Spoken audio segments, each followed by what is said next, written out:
खबर मौजूद है। शरद पवार ने एनसीपी के अध्यक्ष पद से इस्तीफा देकर एक बड़ा सवाल खड़ा कर दिया है। आखिर पवार की पॉलिटिक्स क्या है? पार्टी बचाना चाहते हैं या बेटी को सियासी विरासत सौंपना चाहते हैं, या फिर पवार ने 2024 की लड़ाई के लिए कोई प्लान बनाया है? सवाल कई हैं, लेकिन जवाब किसी के पास नहीं है। हाँ, एक बात जाहिर है कि गुटबंदी की चर्चा के बावजूद एनसीपी पर पवार की पकड़ आज भी जबरदस्त है।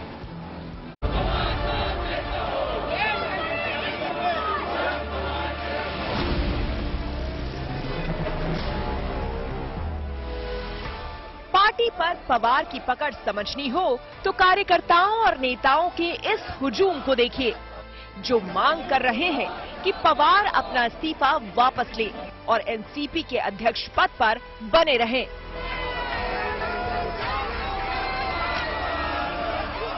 जब से पवार ने अपने इस्तीफे का ऐलान किया है, सवाल कई हैं, लेकिन जवाब किसी को नहीं मालूम। यहाँ तक कि शरद पवार भी जब कार्यकर्ताओं के बीच आए तो स्थिति साफ नहीं की। हाँ, ये जरूर कहा कि इस्तीफा देने से पहले उन्हें कार्यकर्ताओं को बताना चाहिए था। तुमच्या भूमिकेसाठी अत्यंत आग्रही आहे। जो काही निर्णय मी घेतला तो पक्षाच्या भवितव्यासाठी घेतला।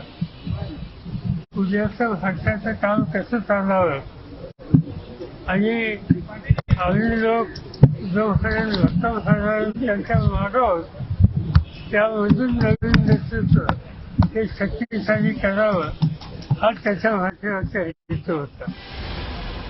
महाराष्ट्र के कई इलाकों से जुटे कार्यकर्ताओं को अभी भी उम्मीद है कि पवार उनकी भावनाओं को समझेंगे और पार्टी की कमान अपने हाथ में ही रखेंगे। पवार साहब ने हमको कहा है कि पिछले 3 दिनों से हम आंदोलन कर रहे हैं और हमारी भावनाओं को विचार में लिया जाएगा। आप सभी कार्यकर्ताओं से मैंने पूछना चाहिए था, मगर मैंने पूछा नहीं। अगर पूछता तो आप निर्णय नहीं लेने देते, मगर नया नेतृत्व आगे लाने के लिए मैंने निर्णय लिया था।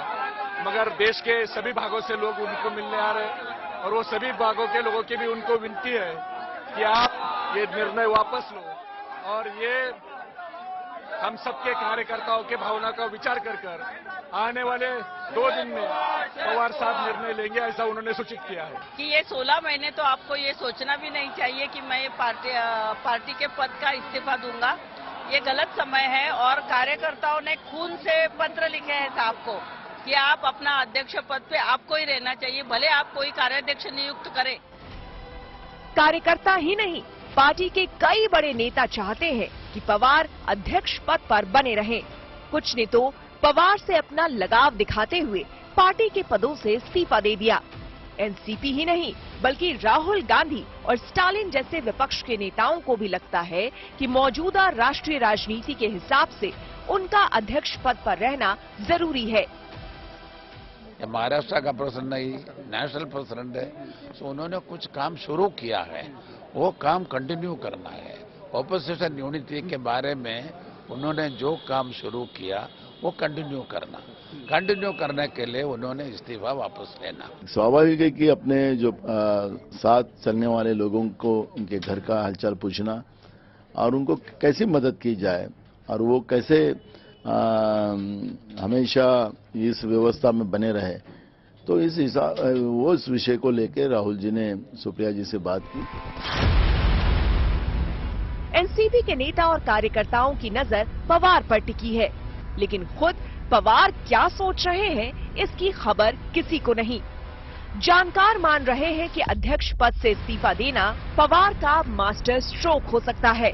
असल में पार्टी में गुटबंदी और बिखराव की चर्चा तेज है। कुछ दिन पहले अजीत पवार की अगुवाई में पार्टी के एक धड़े का बीजेपी के साथ जाने के कयास लगाए गए। मुमकिन है पार्टी में अपनी पकड़ देखने और इसी बहाने सभी गुटों को एकजुट करने के लिए पवार ने इस्तीफे का दांव चला हो। कई साल पहले यही तरीका बाला साहेब ठाकरे ने शिवसेना प्रमुख के पद से इस्तीफा देकर अपनाया था और पार्टी पर अपनी पकड़ पहले से मजबूत कर ली थी। हालांकि चर्चा ये भी है कि पवार अपने फैसले पर कायम रहेंगे और ये सारी कवायद अपना सियासी वारिस तय करने की है। सवाल है कि पवार पार्टी की कमान किसे सौंपेंगे। मुंबई से लेकर दिल्ली तक के राजनीतिक गलियारों में एक चर्चा आम है, आखिर एनसीपी की बागडोर अब कौन संभालने वाला है? क्या शरद पवार अपने फैसले पर कायम रहेंगे या पार्टी कार्यकर्ताओं की गुजारिश और दबाव के चलते वो अपना फैसला वापस ले लेंगे? क्या ऐसा होगा कि रिमोट कंट्रोल शरद पवार के हाथों में ही रहेगा और बस कहने के लिए पद किसी और के नाम पे हो जाएगा? चर्चाएं तो अजित पवार और सुप्रिया सुले के नाम की भी हैं, तो क्या अजित पवार और सुप्रिया सुले दोनों को अलग अलग जिम्मेदारियां देकर एक बैलेंस बनाया जाएगा या फिर प्रफुल्ल पटेल और जयंत पाटिल जिनके नाम की चर्चाएं हैं उन्हें भी पदभार दिया जा सकता है?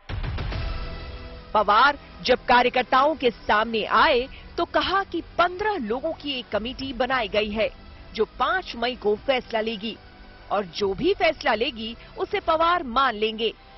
देखने वाली बात यह है कि इस कमेटी में पवार के बेहद भरोसेमंद लोग शामिल हैं। इसलिए संकेत है कि कमेटी पवार की बेटी सुप्रिया सुले को पार्टी की कमान सौंपने पर मुहर लगा सकती है, लेकिन संतुलन बनाए रखने के लिए अजीत पवार को महाराष्ट्र की जिम्मेदारी दी जा सकती है। ये तो हुई पार्टी की बात, लेकिन खुद पवार अपने लिए क्या भूमिका तय करेंगे? माना जा रहा है कि पार्टी की गुटबंदी खत्म करने के बाद पवार 2024 के मुकाबले के लिए सिर्फ केंद्र की राजनीति पर फोकस करेंगे और कांग्रेस के साथ मिलकर विपक्ष को एकजुट करने में अहम भूमिका निभाएंगे। हो सकता है कि पवार 2024 में खुद को विपक्ष के सर्वमान्य नेता के तौर पर देख रहे हों। फिलहाल राजनीति के इस चाणक्य की हर चाल पर सियासतदानों की नजर है। मुंबई से पंकज उपाध्याय के साथ bureau report, good news today.